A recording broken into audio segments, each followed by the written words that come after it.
sei kumba? Oh, ndikure. All right. Manje migoti yenyese amina yeneta mari.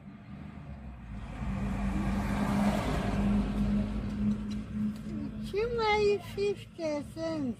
All right. Saka yese mari. Zakadai $50. $50. All right. Saka zvese zvinoita mari. Tarisai kuti zvese zvinoita mari.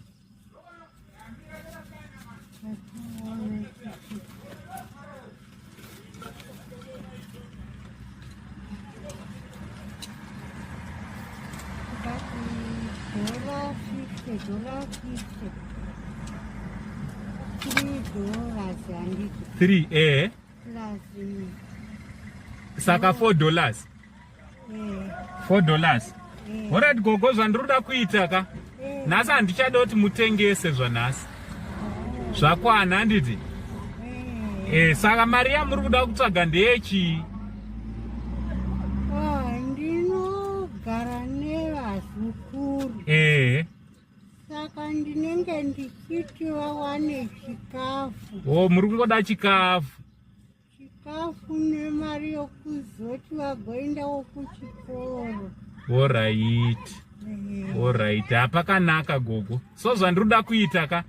Mira ipapo muone. Zvandiroda kukuitirai handiti? But mobva maenda kumba handiti?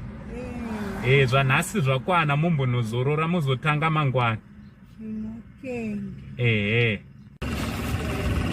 Saka Gogo, iri nderenyu iri.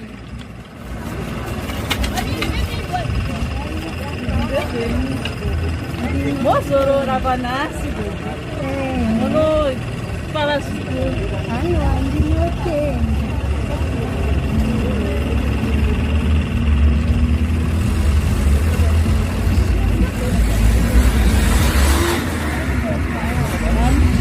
Nebare sipi. Saka nhasi ndezvenyu Gogo izvi. Monozorora mobva maenda kumba sazvachaita ka. Ndichakupai nemari yebhazi mobva matakura zvinhu zvenyu modi. Mobva maenda nebhara rachona resipwe. Saka munoda kuti kudi ava vanonzi veSaint TV ne Chawa Health Care vakupai munoti kudi kwavariwo? Ndinotenda nezvipo zvamandipa. Ndinoti mari chokwadi. All right. Sada kukupai nemari yechi? Nemari yebhazi muwane kudi? Muwane ku Kakumba, imari chikakumba.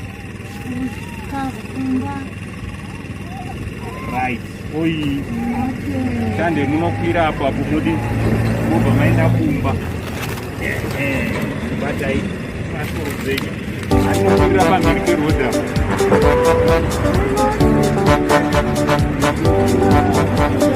Oh, ndinofara ini nemufaro waJehovha.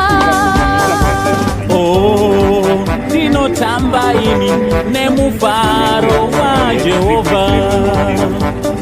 Oh, ndinoimba ini nemufaro waJehovha. Davida wakatamba uyo nemufaro waJehovha. Miriamu akaimba uyo nemufaro waJehovha.